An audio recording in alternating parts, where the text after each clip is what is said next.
Hi, welcome everybody to our Bring Our Billions Jobs Not War Forum. Thank you for coming. And I think we're going to start off with our panel. And the first speaker is Zoltan Grossman, who's a professor at Evergreen, and he's going to be speaking about military bases in the world. Well, thanks everyone for coming. I just came from Occupy Olympia, and there was a demonstration which is probably still going on at Bank of America. You might have heard of Bank of America in the last few weeks. And I think there's a lot of talk about the banks, about financial institutions, about the financial crisis. I don't hear a lot about the military budget. I think it's kind of percolating up through the movement, and I think that this is a really golden opportunity to bring some of these issues about military spending. So I really appreciate that this event has been put on. I hope that Occupy Olympia, Occupy Seattle, Occupy Portland takes up some of these issues and really starts pointing towards the military.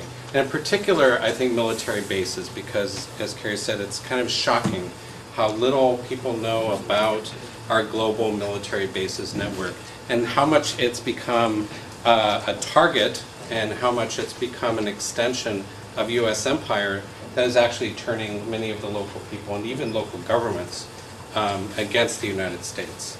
So just wanted to do a very brief overview. I've done a program at Evergreen called People's Geography of American Empire, which looks at it all the way from Manifest Destiny through the Philippine Wars, if you've seen the new movie, John Sayles' movie Amigo, out to Vietnam, to the Middle East. This is really a story of the progression of the frontier, and the modern frontier, instead of being the old Indian forts, the army forts, it's foreign military bases. So next to the U.S. nuclear monopoly, there's no more universally recognized symbol of the nation's superpower status than its overseas basing system. So I think out of the JCS office, the Joint Chiefs of Staff office, this is a really accurate view. And when we look at the military bases established in the last 10 years alone, it's a vast extension, a vast historical extension of the basing network that's unprecedented since World War II. So many of these countries, if we're looking at 1990, did not have U.S. military bases. And that's part of what I want to talk about. And also just the sheer scale of what we're talking about. This is satellite photos of Iraq, and here's the Tigris and Euphrates. If you look at that dot right there, you can actually see it when you see the entire nation of Iraq. So let's zoom in on that little dot in the river valley. This is Balad Air Base. Welcome to Balad Air Base in Iraq, which was built with Soviet help by Saddam's government, taken over by the United States in the invasion. This area here is dominated by Kellogg Brown and Root, former subsidiary of Halliburton, the private contractors we hear so much about. It's called KBR land. And if we zoom in a little more on some of the Chinook helicopters like we see going overhead, you can see some of the craters left by the insurgent attacks. So many mortar attacks on this base that the soldiers themselves call it Mortaritaville. And when we're talking about the withdrawal from Iraq, the much celebrated withdrawal from Iraq at the end of the year, that is covering military forces, combat forces. The private contractors would stay. Many of the aircraft, the drones, would be able to go in and out of Iraq. So we're kind of returning to the situation of 1991 to 2003, between the two wars, when of course there was a continuous war within Iraq.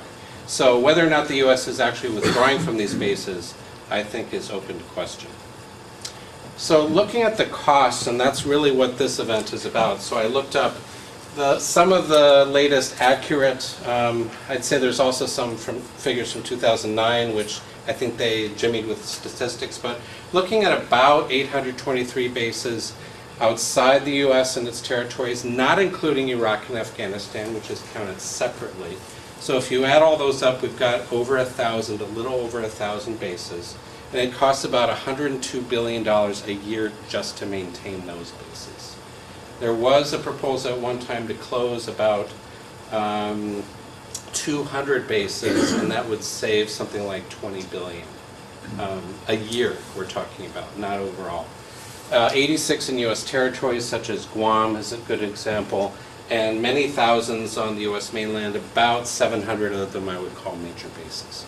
So that's somewhat of the figures, but that figure of over 1,000 bases and over 100 billion to maintain them should be repeated over and over and over again in the Occupy movement, so people understand the drain that this is having on the economy. It's not even a matter of winding down wars, it's a matter of withdrawing these bases.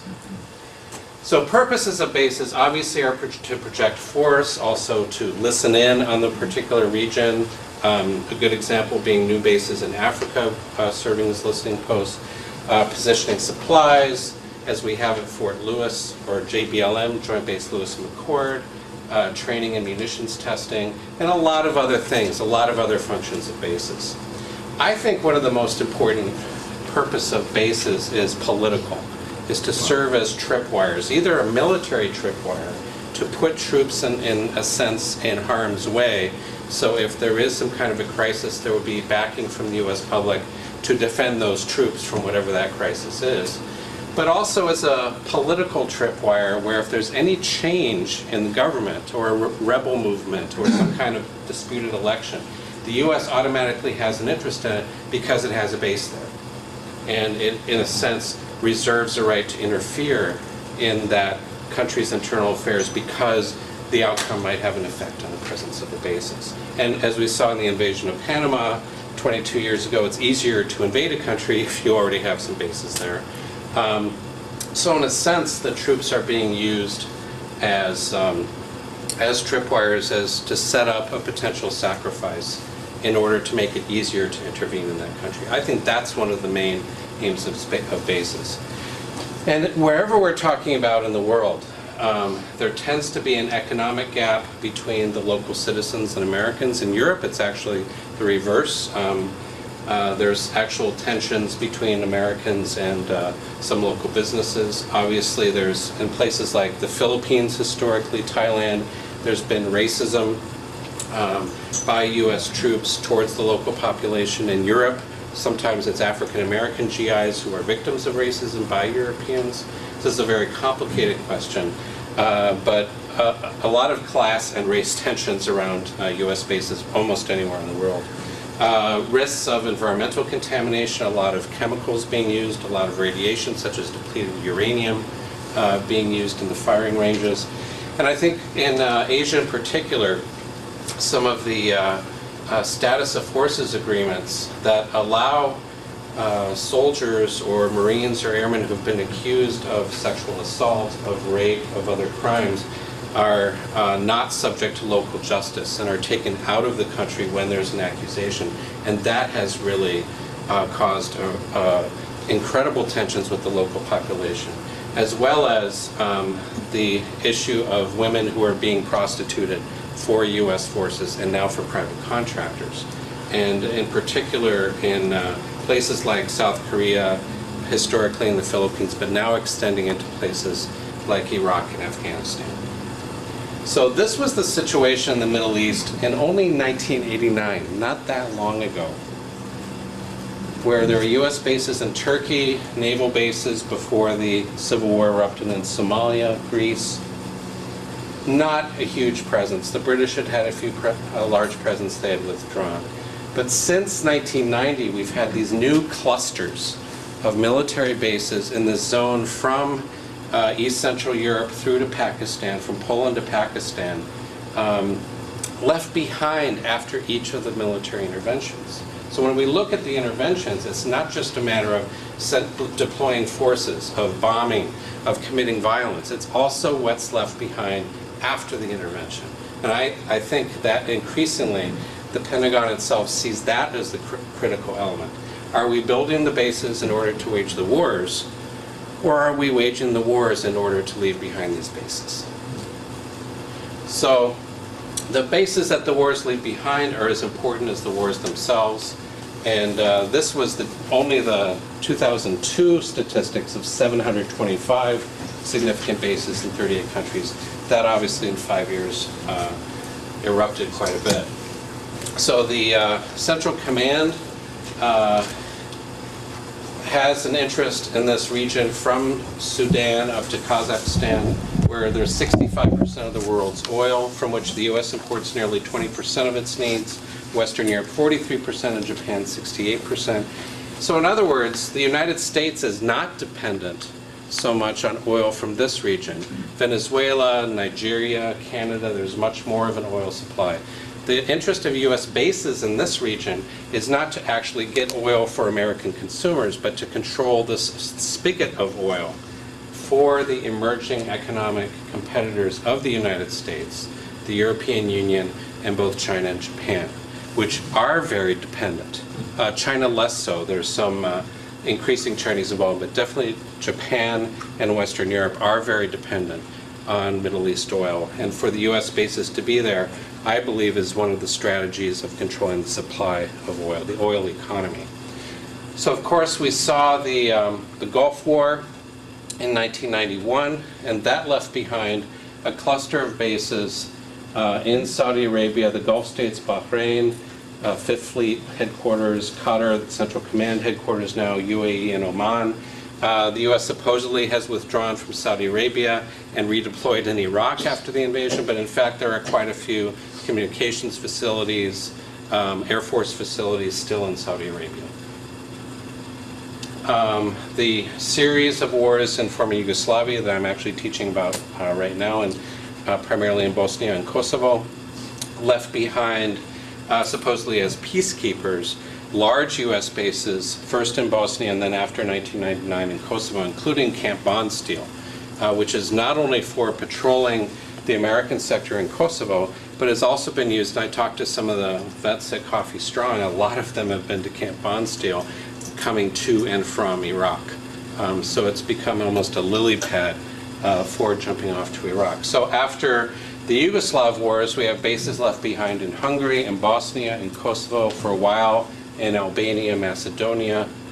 And so you've got this new Europe, this area of East Central Europe in which there's a U.S. presence in the former communist bloc. Of course, the Afghan wars, a whole series of bases not only in Afghanistan, but also in neighboring countries, in Kyrgyzstan, in Tajikistan, and notably in Uzbekistan, and some secret bases left behind at Air Force installations in Pakistan, and notably raids now obviously into Pakistan, the war in Afghanistan spilling over the border, but also a U.S. presence. And of course that's involving the U.S. in this very complicated ethnic, religious, tribal mix in both Afghanistan and Pakistan.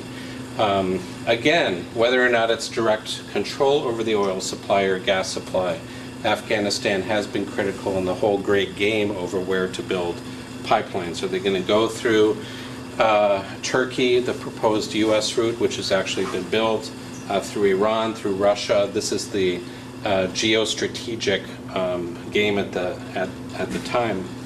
And U.S. bases, I think, played an inordinate role in securing routes of these pipelines through, for example, Georgia or Afghanistan.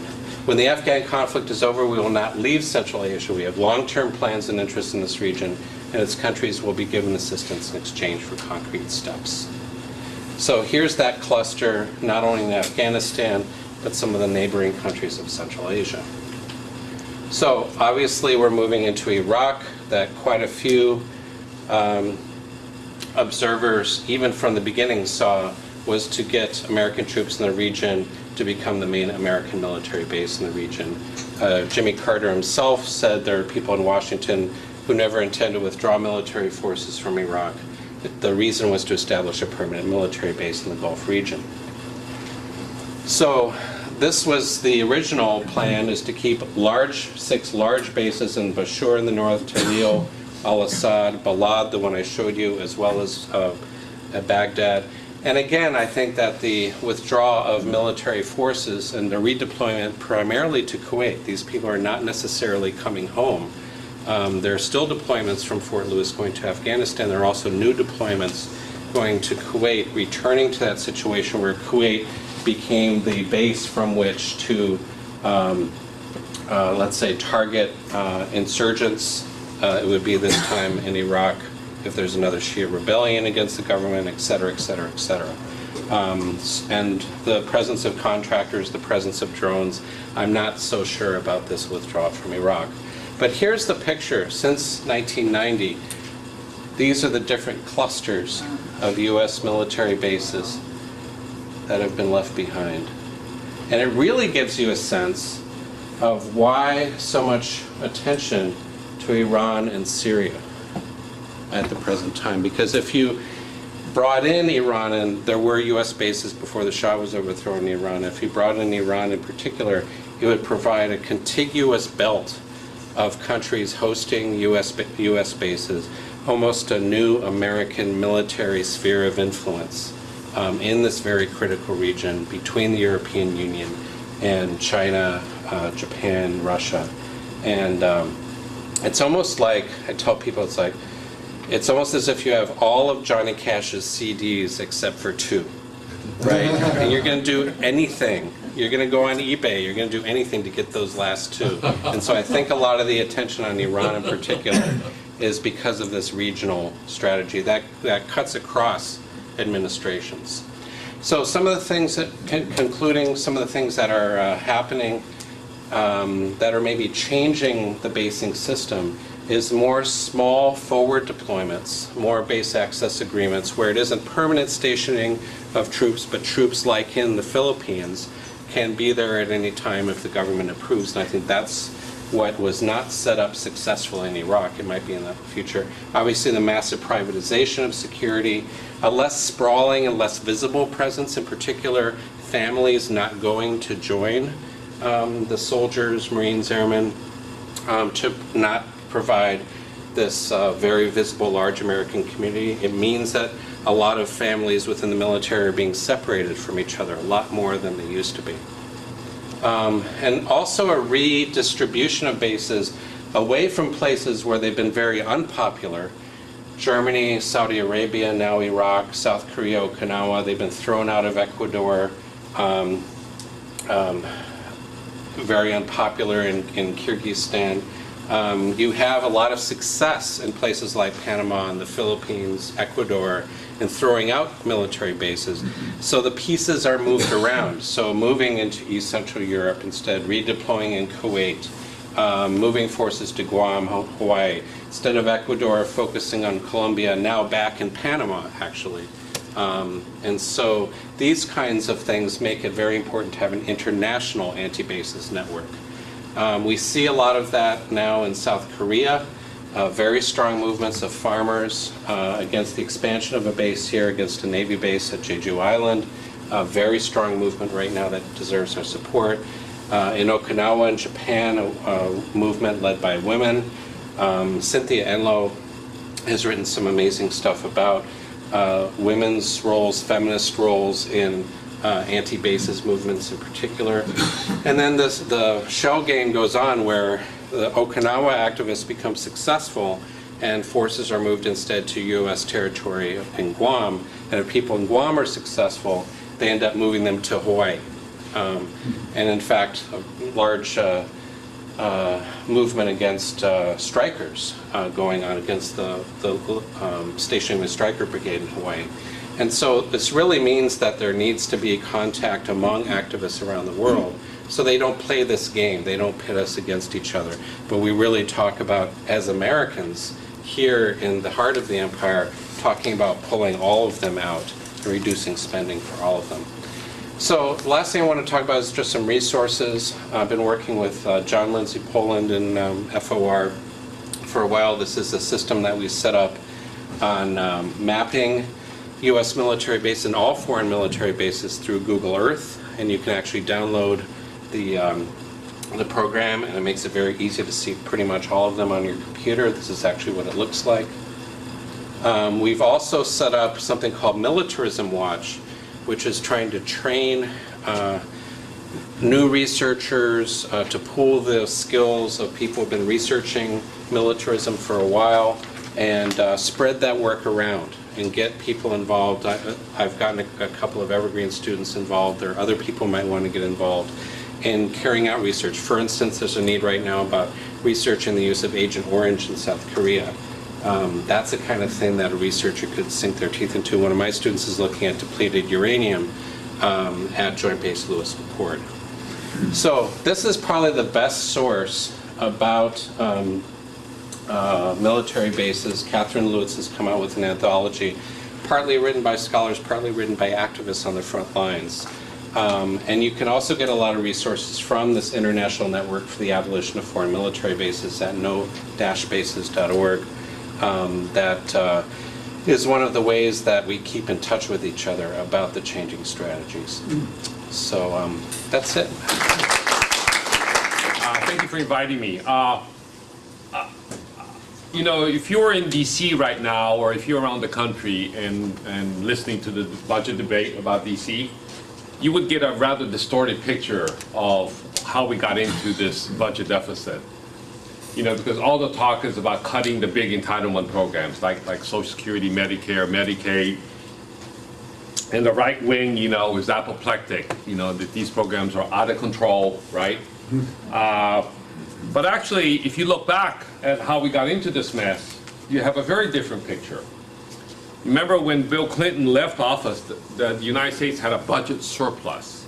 People, this wasn't that long ago, but we actually had a budget surplus of about $186 billion roughly in the fiscal year 2001. And when George Bush came into the office, the budget deficit started to explode. And I think all of us in this room know why they began to explode. One is the Bush tax cuts, right, that were skewed overwhelmingly toward the wealthy, and military expenditures, the wars in Iraq and Afghanistan, the explosion in the Pentagon budget. And when President Obama came into office, of course, the third event happened, of course, the Great Recession, right? And so the Great Recession, of course, means that the government is collecting less money in revenues and also has to spend money on the stimulus, the 700 plus billion on the stimulus. They have to spend money on TARP, you know, to bail out the banks. So those three events really account for almost the entire federal deficit, basically, the reason why we are in the trouble that we're in today. So all this talk about, you know, cutting food stamps, cutting the WIC program, if you can imagine that, the Women's Infant and Children program is on the chopping block, if you can imagine that. Cutting Social Security, cutting Medicaid, cutting Medicare is really pure fiction, because those programs did not contribute to this deficit. I'm not saying that there aren't some long-range concerns about those programs, which I'll talk about in a second. But certainly they were not responsible for the deficit, okay? I think that's one thing we ought to make very clear to everyone we talk to, that those are not the reasons, and that the three culprits were the Bush tax cuts, military expenditure, especially the wars in Afghanistan and Iraq, and of course the Great Recession and its result and its consequences. So let me talk about three programs in particular that a lot of the progressives and liberals are concerned about. One is Social Security, of course. I think all of us know that Social Security did not contribute 1 cent toward the deficit. In fact, Social Security contributed to closing the deficit, because basically the federal government has been borrowing money from the Social Security Trust Fund. Social Security, as you know, is a self-financing program. You contribute money, all of us do who work. You contribute money, and then you draw it out when you retire. It's very interesting, you know, I talk to some young people, and they all say, well, Social Security is not going to be around when I retire. Well, that's a myth, you know. In fact, the Social Security trustees report, you know, say that Social Security will be able to pay full benefits until 2039, I believe. Now, what program can you say that about? That, you know, in 30 years, 40 years, it's still going to be around paying 100%. And beyond that, you know, people say, well, Social Security is going to be insolvent after 2039. What they mean by that Insolvency usually means like you just can't pay your bills at all, you got to go bankrupt. Well, that's not what's going to happen with Social Security in 2039 if the present trends continue. If the present trends continue, Social Security will be able to pay 75% of its obligations beginning in 2039. And there's a very easy way to remedy most of that. It's removing the income cap. I don't know if you know what that is. Right now, if you make more than, I believe, $91,000 a year, your Social Security, you don't pay Social Security for any income above that $91,000. Okay? So Social Security financing is the payroll tax is a very regressive tax, if you will. That's not an argument against Social Security because it happens to be, I think, one of the great programs of the New Deal and one of the most successful programs that we've ever had. Okay? So all this talk about, you know, Social Security needing to be cut, the retirement age needing to be raised, it's just, I think it's really obscene if you think about it. I mean, the retirement age right now for people who are retiring today is 66, right? And it's going to go to 67, I believe, in a few more years. I mean, think if you're a manual laborer, right? Think if you're a manual laborer, a machinist, laborer, a roofer, you know, you're pretty shot by the time you're around 50, 55, right? I mean, and to expect those people to work beyond 65, you know, to 70, it's just really obscene, I think. I mean, it's just, and anyone who proposes that ought to be thrown out of office, really. I mean, it's just ridiculous. The second program I want to talk about is Medicare, because there's talk about, again, raising the age for which you are eligible for Medicare. It's now 65. They're talking about raising it to 67, okay? 66. They're talking about making big cuts in Medicare. And again, that is really a horrible policy. Medicare, unlike Social Security, has never been self-financed. By that I mean, even though we pay, if you work, you pay a Medicare tax, payroll tax, that was never intended to fully fund Medicare. Medicare has always relied on the general fund, what they call just the operating budget of the US government. So when people say that Medicare is, you know, is going to go bankrupt, that's in some ways meaningless because Medicare was never meant to be self-financing, unlike Social Security, okay? Nonetheless, there are problems with Medicare in the sense that we all know we have an aging population, right? And Medicare costs are going to rise, of course, duh, you know? But what people are talking about in Washington, D.C. right now makes no sense if you think about it. What they're talking about is cutting the benefits, okay? Making Medicare more expensive for seniors, raising the age in which you're eligible for Medicare. That is not going to solve the problems of Medicare, because the problems of Medicare are intertwined with the problems with our healthcare system overall, right? Healthcare is the Pac-Man of the state budget, of the federal budget in many ways. It is eating up a lot of expenses, okay? If you talk to any healthcare expert, I'm not a healthcare expert, I do know something about healthcare.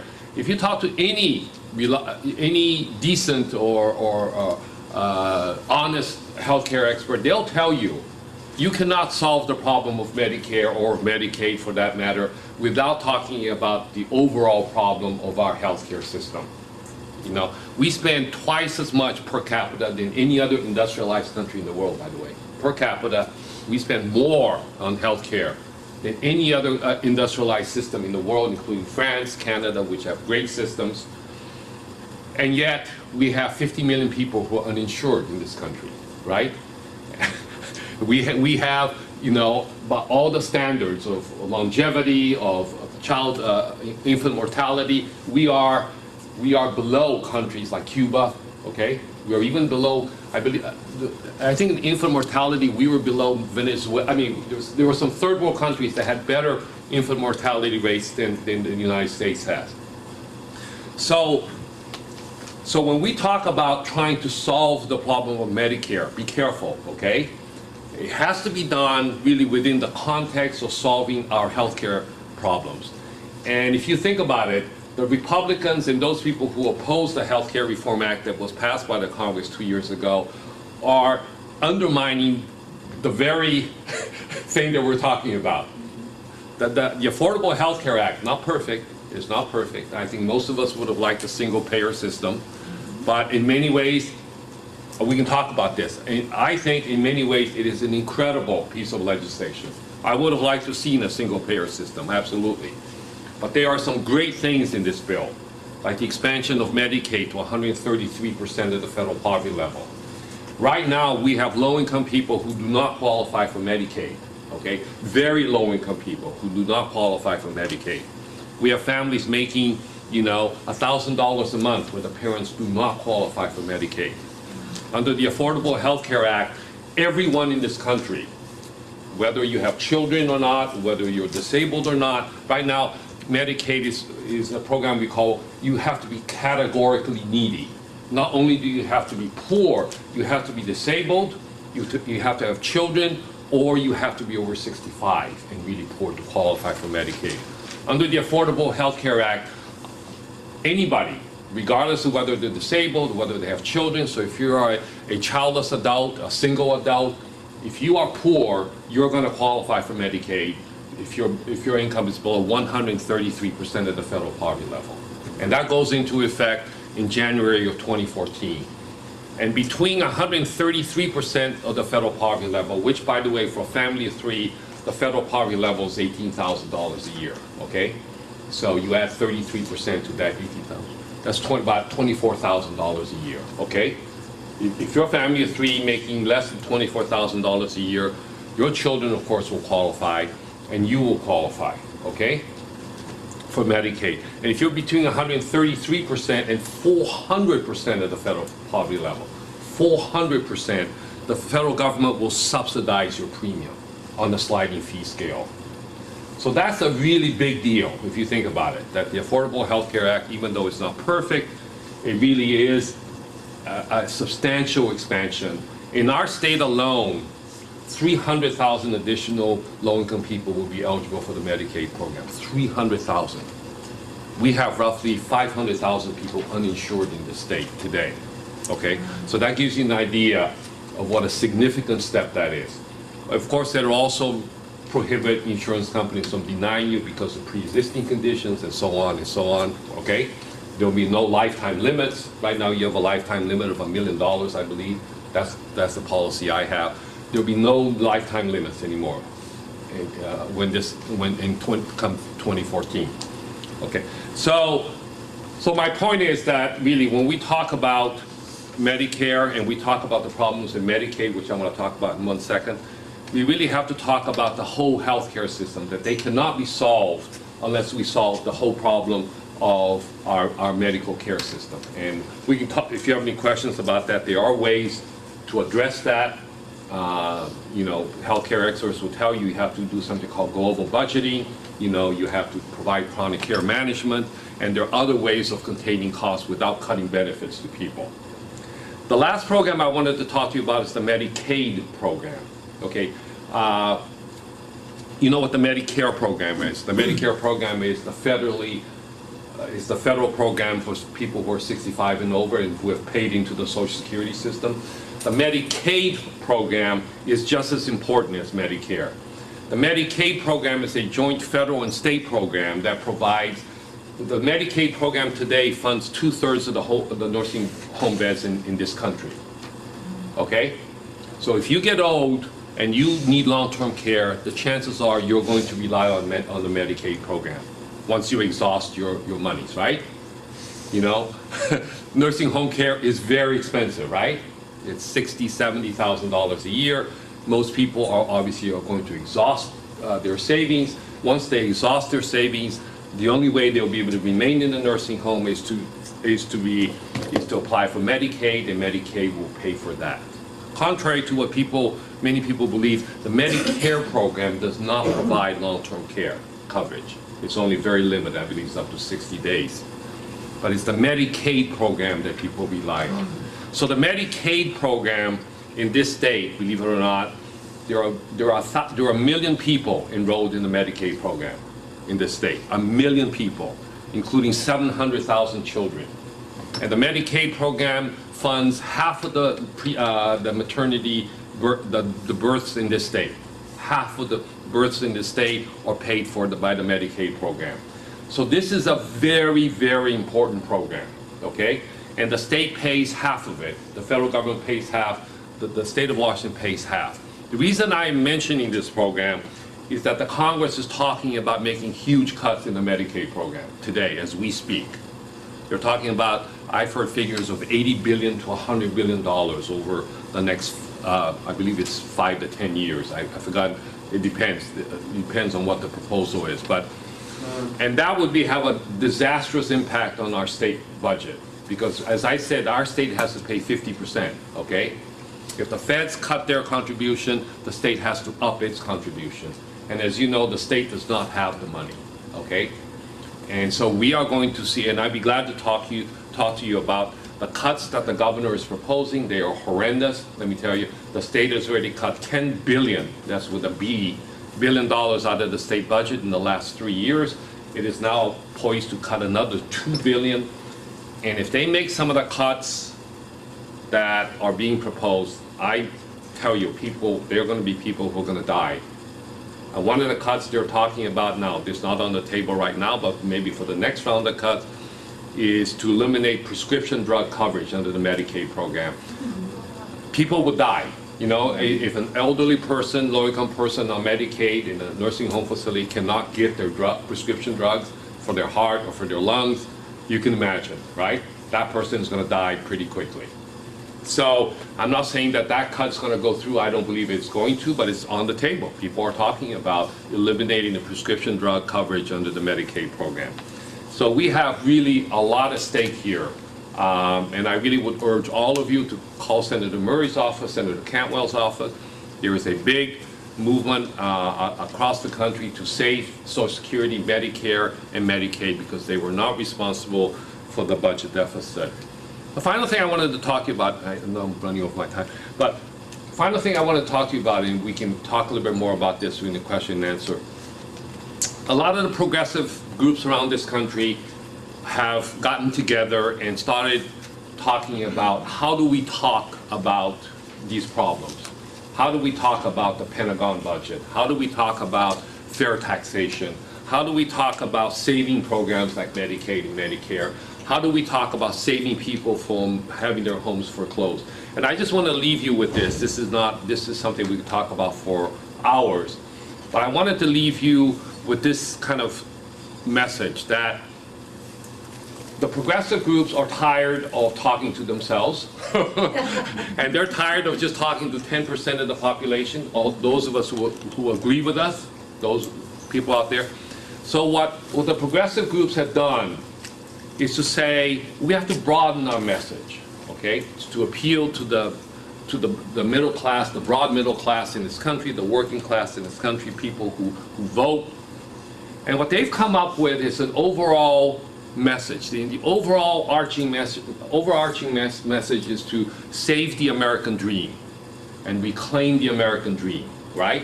What is the American dream, right? The American, and that polls, by the way, they've done some polling on this, that polls off the charts. That is the single most powerful message that resonates with the American people.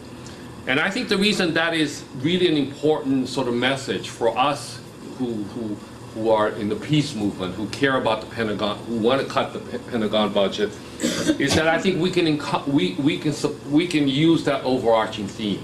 I'll just tell you a story. My brother, I shouldn't have named him. My brother is a conservative Republican. He's fairly rich. He's not a social conservative. He's a business conservative, right? The Republican Party has social conservatives and business conservatives. About a year and a half ago, he said, I want to talk to you about the war in Afghanistan and Iraq. And I thought, oh God, let's not go there, because we tried to stay away from politics in our family, the big family, divergent views. And he just went off. He said, Tony, we ought to end these two damn wars. These wars are worthless. I don't know why we're there. And then the final thing he said, which really got my attention, he said, we're wasting our money there. We ought to be investing that money for our domestic needs. This is from a conservative Republican, okay? who is not some wild-eyed liberal. He's actually fairly wealthy, okay? He's sort of a developer.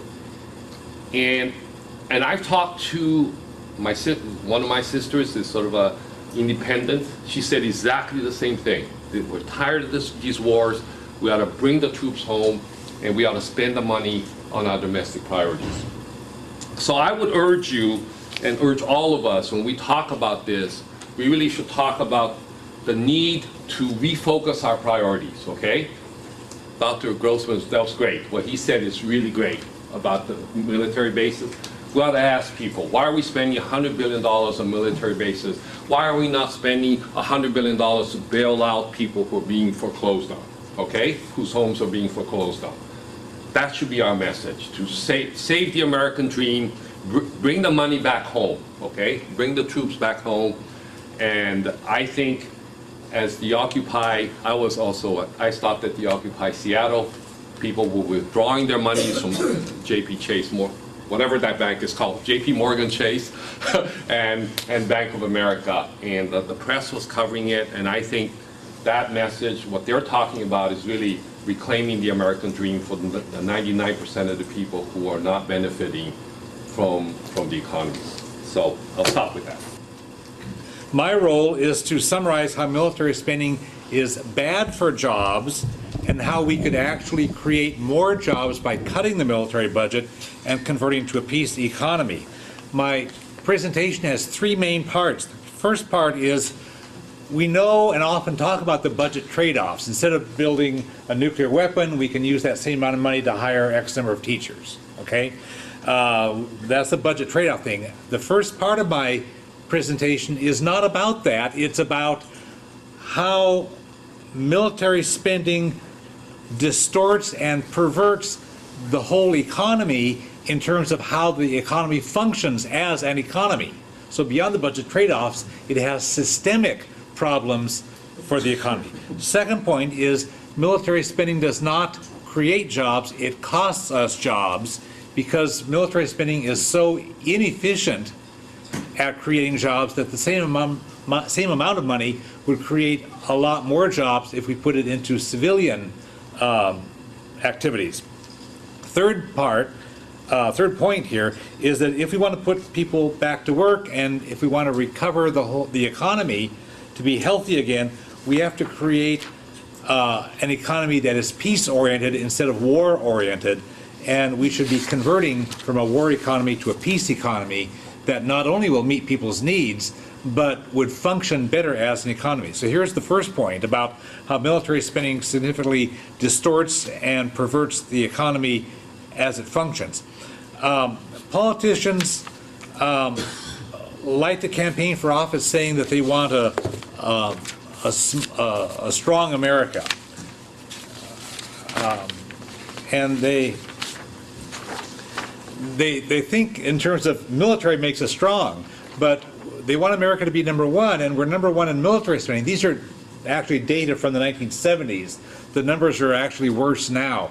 We're number one in military spending, but in the 70s we were 15th in literacy, 15th in the world in terms of infant mortality, 18th in doctor-patient ratio, 26th in life expectancy. So how strong are we if we're way down the list? And we've deteriorated significantly since the 70s. Since World War II, the United States economy, and in fact the whole U.S. society, has been suffering from excessive military spending. We have the famous pie chart from the War Resisters League that explains more clearly than the government and mainstream folks say about how much of our money goes to militarism. Actually, about half of the discretionary federal budget does. Social Security is a separate trust fund, has a different revenue stream and different purposes, so that is not really a part of the discretionary money that Congress has to play with. When people talk about military spending, nuclear weapons are not considered military because they're in the Department of Energy, not in the Department of Defense.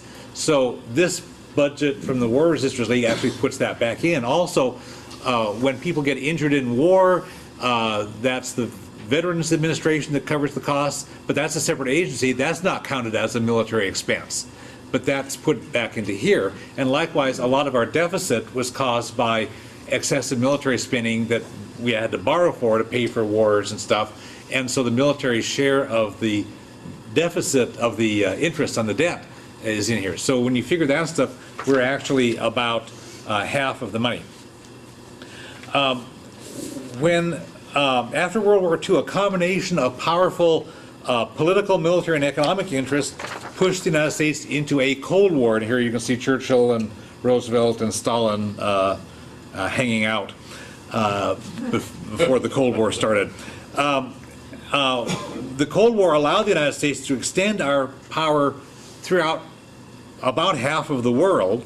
The Cold War lasted until the Soviet Union collapsed in 1989. In 1976, I discovered this fact. The Norwegian Academy of Sciences studied more than 1,600 competitive arms races that occurred in the last 2,500 years. All except 16 of those 1,600 ended in war. The remaining 16 ended in economic collapse for the competing countries. The Soviet Union collapsed in 1989. The U.S. economy is collapsing as we speak. And we have this process of collapsing, and we're seeing the various kinds of evidence. The conventional wisdom is that we have to keep working for a bigger gross domestic product, GDP, and for economic growth. But not all GDP is good. For example, if I have a factory and I pollute the air and the water, and you're downstream or downwind and you get sick, and you go to the doctor or you die from my pollution has contributed to the GDP because it creates jobs for doctors, undertakers, people who build caskets, you know. So that all adds to the GDP. So that's supposed to be good. But I suspect that we can think differently about that. A lot of people who are very savvy and are very middle-of-the-road mainstream have said some pretty amazing things in prior decades. Decades ago, Arthur Burns was the chairman of the Federal Reserve, not a left-wing organization. It's the creature of the banks. Arthur Burns said decades ago, the economic growth of a nation is a blind concept unless we consider what is produced as well as the rate of growth of what happens to be produced. Also, during the Vietnam War, A. Ernest Fitzgerald, who was one of the top people in the Pentagon for auditing Air Force expenditures, wrote, the spending for blowing holes in the ground in Asia, for overruns on flimsy C-5A airplanes, and for cutting off legs in Army hospitals all adds to the gross national product as conceived by the economists. Such spending increases something called gross aggregate demand, which in turn is said to make jobs. So he could see through it. During World War II, Army General Dwight Eisenhower led the Allied forces to victory in Europe. And he was a war hero. In 1952, running as a Republican, the American people elected him president, and in 1956 they re-elected him president. But he recognized the danger of too much militarism, and when he left office in January of '61, his final speech warned about what he called the military-industrial complex. And here's what he said. He said, in the councils of government, we must guard against the acquisition of unwarranted influence, whether sought or unsought, by the military-industrial complex. The potential for the disastrous rise of misplaced power exists and will persist. This was half a century ago. This is 50 years ago this year. The military-industrial complex employs a very large percentage of our nation's scientists and engineers. The military-industrial complex is so rich that it can pay high salaries to scientists and engineers and bid away the best and the brightest, and the ones that are left over are available then to work in the civilian sector, which does not have as much money as the Pentagon does. The National Science Foundation and the U.S. government's Bureau of the Budget calculated that during the mid-1960s, 2/3 of all the research and development work in the entire nation was funded by the Department of Defense, NASA, and the Atomic Energy Commission. The military-industrial complex is so rich and so powerful that it steers our industrial production in certain directions and it starves other sectors. After World War II, the United States prohibited Japan from rearming. So Japan built up its civilian economy with better science and better engineering and better production of civilian goods. And they beat the pants off of us in the global economy because the United States kept putting our money into blowing things up, and they put their economy into things that they could actually sell on the world market. This table shows a column here about military spending as a percentage of gross national product in 1966. This is percentage growth rate in output per employee 1950 to 1966. And it shows that the United States had huge military spending as a percentage of gross national product, and West Germany less, and Japan was pretty much negligible. Growth in output per employee was not so much by the US, a lot more by West Germany, and a whole lot more by Japan. So we screwed our economy, skewed and screwed our economy at the same time, which is like a two for the price of one thing. While the United States has been slashing funds for education, other countries have improved their education system. And now a lot of other countries outcompete the United States in the world economy and in technical fields. You keep seeing newspaper articles about how other countries' kids are better at math and all this kind of stuff. So the United States has fallen way behind. Other countries make better automobiles than the United States. They strengthen their economies with high-speed trains, which the United States seems unwilling and unable to do. We've opted instead for gridlock, where you have one person per car, and we sit there in the freeway and don't move. Economists and business people keep saying that we are hurting our economy by having such an inefficient transportation system in this country. And you can trace that back to the excessive military spending. The military uses unimaginably huge amounts of petroleum. Think of all the tanks, trucks, ships, airplanes, armored personnel carriers, and everything they use. All of these are horrible gas guzzlers. Here's the original military Humvee thing. They drive up the price of petroleum because they consume so much of it, and with the dwindling supplies we have in the world, just basic law of supply and demand means if the military can demand and control that volume, there's less for the rest of us. It drives the price up. So we pay for militarism every time we put gas in our cars. And you don't hear politicians say that, but that's one of the realities. These things I've been talking about thus far and the rest of the thing are laid out in way more detail in this 100-page report that I wrote in 1977. It's 100 pages, more than 300 footnotes. The numbers, the data are a third of a century out of date, but the economic principles are still right on. We just need newer numbers from people. I'd be happy, I have several copies here. I'd be happy to lend it to people as long as you can read it and get it back to me, and I want to keep these circulating. So here's point 2 in my thing. The conventional wisdom assumes that military spending is good for the economy, that it creates jobs.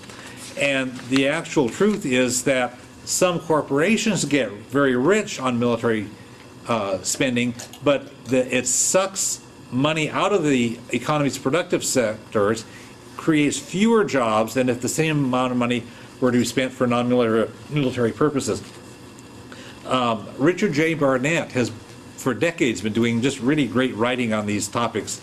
He wrote decades ago, an economic system that works only by turning out products that endanger itself and the planet is literally suicidal. Other economists keep saying that it's a dead end. You're not producing something that's usable, like schools or highways or mass transit or healthcare, all these things that help our society be more productive and more healthy and successful. And that hurts the economy systemically.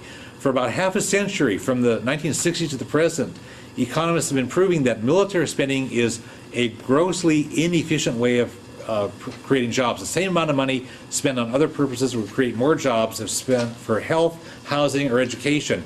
And in study after study that I've seen from the 1960s on, including these two recent ones, one in 2007, one in 2009, education keeps topping the list as to creating the most jobs per $1 billion spent.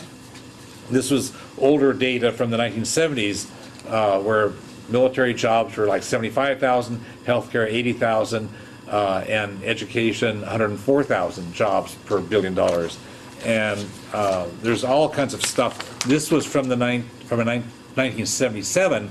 Says every time the military budget goes up $1 billion, there are 10,600 fewer jobs in the country.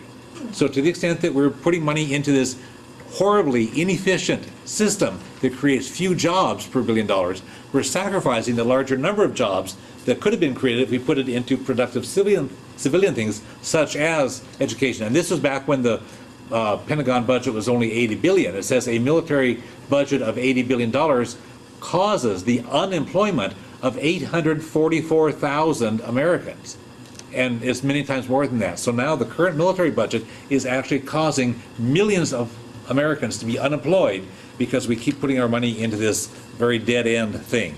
And again, this stuff is detailed thoroughly in this report. The third point, or the fourth point, third point, in this presentation here is that the military-industrial complex wants us to think that we depend on them for jobs and for healthy economies. The reality is actually the opposite of that, and we could convert our economies away from dependence on military-industrial complex, and we can convert our local economies, and we can convert our national economy. So that's the third point. I started working on this issue in the mid-1970s, and I wrote this in '77. And in 1979, I worked with some people, and we introduced some legislation here in Olympia to have the state look into this, and I testified to the committee hearings. In about 1980, I helped create the Washington State Conversion Project that worked on this. But when Ronald Reagan became president in '81, he just started massively building up the military, and it just swamped out the whole emerging movement, which is a nationwide movement toward peace conversion. The economists have been doing for decades input-output studies showing for a certain amount of money of final demand what industries feed into that finished product. And the state of Washington produces things, fish, timber, agricultural products, all kinds of stuff that doesn't really go into airplanes. They don't make airplanes out of wood or out of fish or out of apples or out of wheat. The parts of the airplanes are made in a bunch of other states. So, and countries now, yeah. So we would be better off buying things. If you build a house, the lumber might likely have been here. The electrician, the plumber, the people who pour the concrete, the carpenters, the roofers, everybody, those are local folks. You build a house, a lot of that money comes right out of our community and cycles around. You buy a weapon, and a lot of that is from elsewhere. We need to be converting military bases, we need to be converting military industries and military workers. And the creative and enticing ways of thinking about this that actually are quite practical are to think of these as resources that we could use for other ways. So what do military bases have? They have a lot of land. They might have an airstrip. They might have a dock on the waterfront. They might have housing. They might have classrooms. They might have machine shops for repairing the equipment. What great places to convert to parks, vocational schools, housing opportunities, community colleges, all kinds of things, and light industry, and likewise industrial plants that make weapons can make other things. Workers who have skills can do other things. If you're an aeronautical engineer who can design a wing of an airplane, you can design the blade of a windmill. And we actually have had successful conversions. I grew up in Everett. Payne Field was an Air Force base when I was young. Now it's a civilian air base. The final point I want to make then is we can convert from a permanent war economy to civilian prosperity. It's possible. We need to start now. We need to convince the public, and then we need to convince the government. And this also will help make peace more likely because it takes away the economic incentive for having endless war. So, that's the pitch. Hi, welcome everybody to our Bring Our Billions Jobs Not War Forum. Thank you for coming. And I think we're going to start off with our panel. And the first speaker is Zoltan Grossman, who's a professor at Evergreen, and he's going to be speaking about military bases in the world. Well, thanks everyone for coming. I just came from Occupy Olympia, and there was a demonstration which is probably still going on at Bank of America. You might have heard of Bank of America in the last few weeks. And I think there's a lot of talk about the banks, about financial institutions, about the financial crisis. I don't hear a lot about the military budget. I think it's kind of percolating up through the movement, and I think that this is a really golden opportunity to bring some of these issues about military spending. So I really appreciate that this event has been put on. I hope that Occupy Olympia, Occupy Seattle, Occupy Portland takes up some of these issues and really starts pointing towards the military.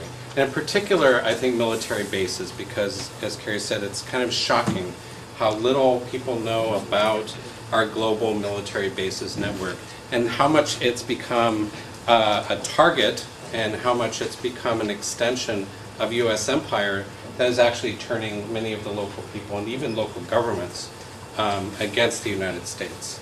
So just wanted to do a very brief overview. I've done a program at Evergreen called People's Geography of American Empire, which looks at all the way from Manifest Destiny through the Philippine Wars, if you've seen the new movie, John Sayles' movie Amigo, out to Vietnam, to the Middle East. This is really a story of the progression of the frontier, and the modern frontier, instead of being the old Indian forts, the army forts, it's foreign military bases. So next to the U.S. nuclear monopoly, there's no more universally recognized symbol of the nation's superpower status from whatever that crisis is, but also as a political tripwire where if there's any change in the government or a rebel movement or some kind of disputed election, the U.S. automatically has an interest in it because it has a base there. And it, in a sense, reserves the right to interfere in that country's internal affairs because the outcome might have an effect on the presence of the bases. And as we saw in the invasion of Panama 22 years ago, it's easier to invade a country if you already have some bases there. So in a sense, the troops are being used as tripwires, as to set up a potential sacrifice in order to make it easier to intervene in that country. I think that's one of the main aims of bases. And wherever we're talking about in the world, there tends to be an economic gap between the local citizens and Americans. In Europe, it's actually the reverse. There's actual tensions between Americans and some local businesses. Obviously, there's, in places like the Philippines historically, Thailand, there's been racism by U.S. troops towards the local population. In Europe, sometimes it's African American GIs who are victims of racism by Europeans. This is a very complicated question, but a lot of class and race tensions around U.S. bases almost anywhere in the world. Risks of environmental contamination, a lot of chemicals being used, a lot of radiation such as depleted uranium being used in the firing ranges. And I think in Asia in particular, some of the status of forces agreements that allow soldiers or Marines or airmen who've been accused of sexual assault, of rape, of other crimes are not subject to local justice and are taken out of the country when there's an accusation. And that has really caused incredible tensions with the local population, as well as the issue of women who are being prostituted for U.S. forces and now for private contractors. And in particular in places like South Korea, historically in the Philippines, but now extending into places like Iraq and Afghanistan. So this was the situation in the Middle East in only 1989, not that long ago, where there were U.S. bases in Turkey, naval bases before the civil war erupted in Somalia, Greece. not a huge presence. The British had had a large presence, they had withdrawn. But since 1990, we've had these new clusters of military bases in the zone from East Central Europe through to Pakistan, from Poland to Pakistan, left behind after each of the military interventions. So when we look at the interventions, it's not just a matter of deploying forces, of bombing, of committing violence. It's also what's left behind after the intervention. And I think that increasingly the Pentagon itself sees that as the critical element. Are we building the bases in order to wage the wars, or are we waging the wars in order to leave behind these bases? So the bases that the wars leave behind are as important as the wars themselves. And this was only the 2002 statistics of 725 significant bases in 38 countries. That obviously in 5 years erupted quite a bit. So the Central Command has an interest in this region from Sudan up to Kazakhstan, where there's 65% of the world's oil, from which the U.S. imports nearly 20% of its needs, Western Europe 43%, and Japan 68%. So in other words, the United States is not dependent so much on oil from this region. Venezuela, Nigeria, Canada, there's much more of an oil supply. The interest of U.S. bases in this region is not to actually get oil for American consumers, but to control this spigot of oil. There was a continuous war within Iraq. So whether or not the U.S. is actually withdrawing from these bases, I think is open to question. So looking at the costs, and that's really what this event is about. So I looked up some of the latest accurate, I'd say there's also some figures from 2009, which I think they jimmied with statistics, but looking at about 823 bases outside the U.S. and its territories, not including Iraq and Afghanistan, which is counted separately. So if you add all those up, we've got over 1,000, a little over 1,000 bases, and it costs about $102 billion a year just to maintain those bases. There was a proposal at one time to close about 200 bases, and that would save something like $20 billion a year we're talking about, not overall. 86 in U.S. territories, such as Guam is a good example, and many thousands on the U.S. mainland, about 700 of them I would call major bases. So that's somewhat of the figures, but that figure of over 1,000 bases and over $100 billion to maintain them should be repeated over and over and over again in the Occupy movement, so people understand the drain that this is having on the economy. It's not even a matter of winding down wars, it's a matter of withdrawing these bases. So purposes of bases obviously are to project force, also to listen in on the particular region. A good example being new bases in Africa serving as listening posts, positioning supplies, as we have at Fort Lewis, or JBLM, Joint Base Lewis and McChord, training and munitions testing, and a lot of other things, a lot of other functions of bases. I think one of the most important purpose of bases is political, is to serve as tripwires, either a military tripwire to put troops in a sense in harm's way, so if there is some kind of a crisis, there will be backing from the U.S. public to defend those troops, then it's overseas basing system. So I think out of the JCS office, the Joint Chiefs of Staff office, this is a really accurate view. And when we look at the military bases established in the last 10 years alone, it's a vast extension, a vast historical extension of the basing network that's unprecedented since World War II. So many of these countries, if we're looking at 1990, did not have U.S. military bases. And that's part of what I want to talk about. And also just the sheer scale of what we're talking about. This is satellite photos of Iraq, and here's the Tigris and Euphrates. If you look at that dot right there, you can actually see it when you see the entire nation of Iraq. So let's zoom in on that little dot in the river valley. This is Balad Air Base. Welcome to Balad Air Base in Iraq, which was built with Soviet help by Saddam's government taken over by the United States in the invasion. This area here is dominated by Kellogg Brown and Root, former subsidiary of Halliburton, the private contractors we hear so much about. It's called KBR land.